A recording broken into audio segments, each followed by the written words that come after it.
हे एक कस्टमरचं ब्लाऊज आहे आणि हे सिंथेटिक साडीवरचं ब्लाऊज आहे आणि त्या साडीला अशी बॉर्डर आहे आणि गळा हा स्क्वेअर आहे आणि त्यांचं म्हणणं आहे की या बॉर्डरपासूनच काहीतरी डिझाईन करायला हवी. आता बघा, जर ही स्क्वेअरला अशी लावतो म्हटलं तर ही बॅक ओपनिंग आहे आणि आपल्याला स्क्वेअर लावतो तर आडवं उभं कसंही लावलं तर चालणार नाही. आपण जर असे कॉर्नर दुमडून असा एक याचा स्क्वेअर तयार केला तर इकडे ही लेस एवढीशीच उरते आणि एवढ्या याच्यामध्ये आपला गळा हा बसणार नाही. तर इथे काहीतरी आपण वेगळी डिझाईन ट्राय करूया, बघूया कसं जमते. तर सगळ्यात आधी काय केलं, इकडे फोल्ड केला आणि अर्ध्यातून जे आहे मधातनं कट करून घेते आणि गळ्याची लांबी ही 10 इंचाची आहे आणि गळा हा आपला जी ओपनिंग आहे याचं मागच्या बाजूने आहे. तर मी इथे अस्तर जे आहे ते जोडून घेतलेलं आहे. इकडे मी करू पॅटर्न जो आहे तो बनवून घेतलेला, पण हे करू काही व्यवस्थित दिसत नव्हते. हुकायचं जे आहे हे मार्जिन मी इथे सोडलेलं आणि आता बघूया आपण गळा जो आहे तो कसा रेडी करूया. ठीक आहे, सगळ्यात आधी आपण टक्स वगैरे घेऊया.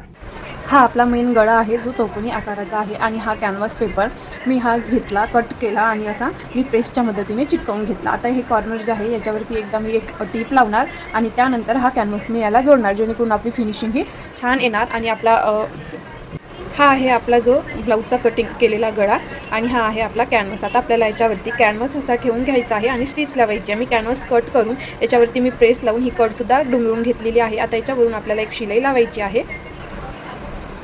फक्त एक डायरेक्टली अशी टीप लावायची आहे सरळ.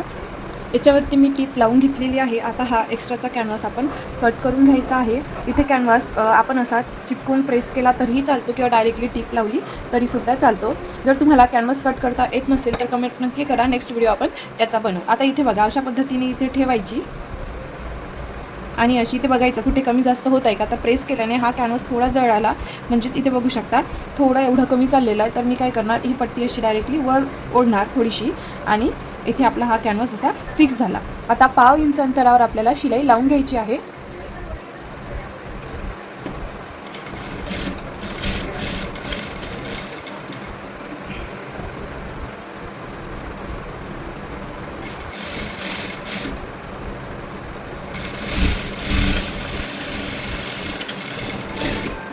आता इकडे बघा, इथे शिलाई लावून घेतलेली आहे. आता मी कापड पलटवणार आणि इथे बघा, आपण वरती कॅनव्हास ओढला होता त्यामुळे इथे खूप कमी आतमध्ये कापड जाण्यात आलेलं आहे. तर मी आणखी एकदा फिनिशिंगची शिलाई लावून घेणार आहे. आता इथे बघू शकता फिनिशिंगची शिलाई मी लावून घेतलेली आहे आणि या कॉर्नरला असा मी इथे कटसुद्धा केलेला आहे. जास्तचा जर कापड असेल तर तो तुम्ही कट करू शकता. ठीक आहे, अशा पद्धतीने कट करून झालेला आहे. आता आपल्याला दाब टीप द्यायची आहे. तर दाब टीप देताना आपल्याला कॉर्नरपर्यंत दाब टीप द्यायची नाही आहे. हा इथे कॉर्नर आहे तर मी याला शिलाई इथपर्यंतच देणार आहे.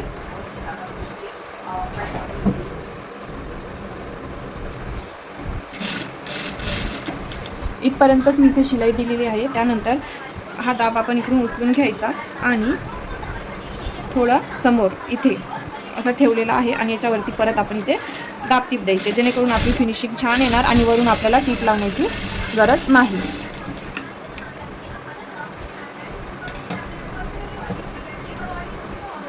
तुम्ही जर चॅनलवरती नवीन असाल तर प्लीज चॅनलला सबस्क्राईब करा, व्हिडिओला लाईक करा आणि शेअर देखील नक्की करा. आणि नेक्स्ट व्हिडिओ आपण कोणता बनवायचा किंवा तुम्हाला कोणता पॅटर्न बघायला आवडेल हे सुद्धा नक्की कमेंट करा. आता बघा, अशा पद्धतीने आपला हा गळा रेडी झालेला आहे. जर तुम्ही प्लेन गळा ठेवत असाल तर खालून हात सिलाई करा, पण आता आपल्याला पॅटर्न रेडी करायचा आहे तर आपली वरची टीप ही तर दिसणार नाहीच आहे, पण तरीसुद्धा मी इथे शिलाई लावून घेते, म्हणजेच आपल्याला पॅटर्न लावायला प्रॉब्लेम जाणार नाही. म्हणून सरळ सरळ टीप लावायची आहे. आता बघा, इथे सरळ टीप आपली जी आहे ही लावून झालेली आहे आणि आता आपल्याला इथे बॉर्डर लावायची आहे. तर बॉर्डर ठेवताना काहीशी ही अशा पद्धतीने ठेवणार इथे अशा प्रकारे आणि अशी सरळ जी आहे इथपर्यंत आधी स्टिच लावून घेणार अशी सरळ. आता बघा, ही लेस इथपर्यंत येत होती तर मी हा इथून फॅब्रिक थोडा कट करून घेतला आणि मी हा एक पॅटर्न इथे रेडी करून दाखवला आहे. अशा पद्धतीने आपल्याला लावायचा आहे. तर मी इथे आधीच थोडी इकडे माझी लेस जी आहे ही कमी गेली होती, त्यामुळे इथले दोरे थोडे दिसत आहेत. तुम्हाला ते दिसणार नाही पण मला ते दिसत आहे. तर असंच ऑड नको वाटायला म्हणून आपण इथे जरा जास्त फॅब्रिक ठेवायचा आणि मी या कॉर्नरपासूनच जे आहे शिलाई देणे चालू करणार. इथे एकदा आपण बघून घ्यायचा, हा बॉर्डर आपला 0.25 इतका खाली जाणार, तर मी इथे पण तेवढंच ठेवणार असं आणि इथून मी आता शिलाई लावणार. हा फोल्ड केलेला फॅब्रिक आपण याच्यावरती सध्याची तात्पुरती अशी शिलाईसुद्धा लावून घेऊ शकतो. तर मी इथे आधी अशी शिलाईच लावून घेणार, म्हणजेच आपली जी फिनिशिंग आहे ब्लाऊजची ही छान आल्या पाहिजे आणि दिसायलासुद्धा अट्रॅक्टिव्ह दिसायला हवं. आता बघा, इथे मी अशी शिलाई लावली त्यामुळे काय होतं ते इझिली छान चांगल्या पद्धतीने लावल्या जाईल असा. आता ठीक आहे, आता इथे झालेलं आहे. आता आपण वरूनसुद्धा लावलं तरीही चालेल, काहीच प्रॉब्लेम आपल्याला येणार नाही. आता ही बघा, ही बॉर्डर आहे, ही तुम्ही अशी दुमडली,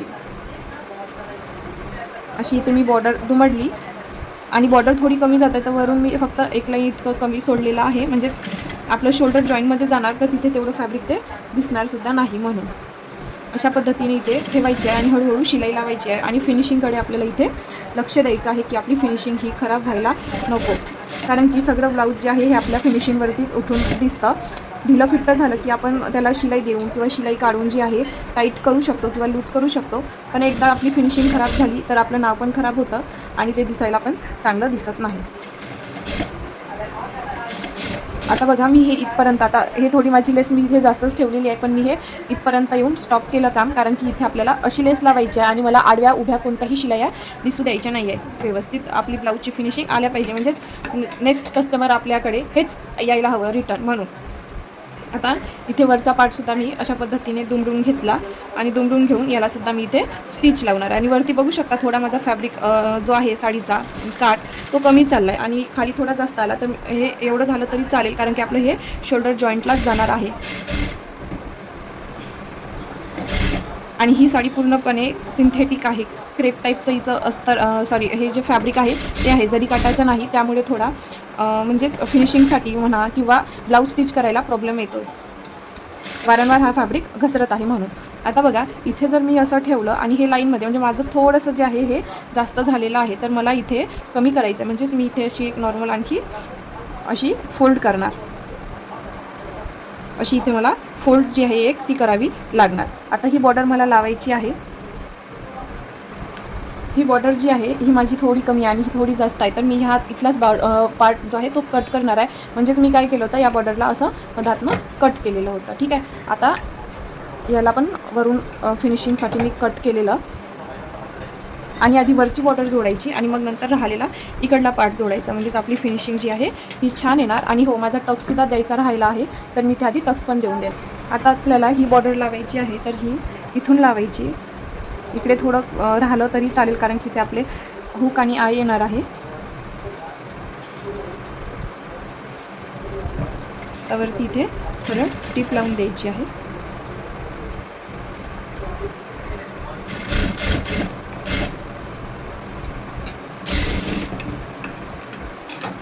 आणि आता हा खालचा काठसुद्धा दुमडून घ्यायचा आहे आणि इथे स्टिच लावायची. आणि त्याआधी काय करायचं आहे, ही बॉर्डर आणि ही बॉर्डर आपली इक्वल येत आहे का हे बघायचं आहे. कमी जास्त असेल तर इथे ॲडजस्ट करून घ्यायचं आहे.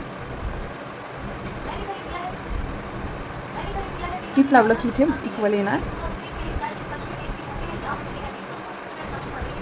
खालीवर दिसायला नको. बघू शकता इथे इक्वल आलेला आहे. आता इथे सरळ स्टिच लावून घ्यायची आहे. आता आपली इथे स्टिच आलेली आहे, तर इथे लक्षातच येणार की आता आपला इथे ही जी बॉर्डर आहे ही आणखी थोडी आतमध्ये अशी दुमडली जाणार म्हणून, आणि ही इथे अशी दुमडून घ्यायची आहे. तर इथे बघू शकता तुम्ही, मी बोटाच्या मदतीने व्यवस्थित जे आहे इथे आपलं पॅटर्न असं ठेवलेलं आहे आणि इथे मी आता स्टिच लावून घेणार आहे.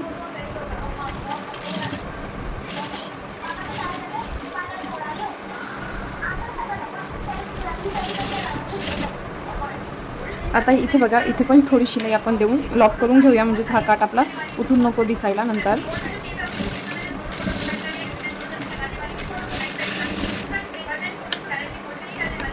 तुम्ही याची फिनिशिंग बघू शकता की किती छान आपला जे आहे ती बॉर्डर राऊंड रेडी झालेली आहे.